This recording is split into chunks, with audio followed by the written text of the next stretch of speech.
Mummy ఏం చేస్తాను? ఇగో ఇలా గణేష్ చతుర్థి కదా, పాల తాలికలు చేస్తున్నా. అటు బెల్లం కరగబెట్టిన.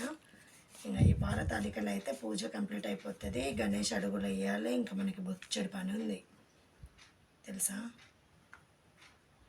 గణేష్ చతుర్థి కదా, బాగా పని ఉంది. ఇంకా పాల తాలికలు చేస్తున్నా. ఇంకా ఇవి బాగా ఇష్టం సేమియా కన్నా.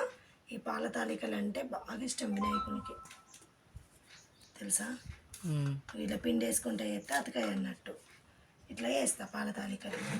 మీరు ఇట్లా చేస్తారా చెప్పుకోండి. రెడీమేడ్ తెచ్చుకొని తింటారు కదా చిన్న కదా. మన పూజ కూడా కంప్లీట్ అవ్వడానికి వచ్చింది.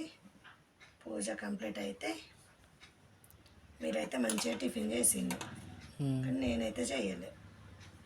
అందరికి వీడియో తీస్తున్నావా?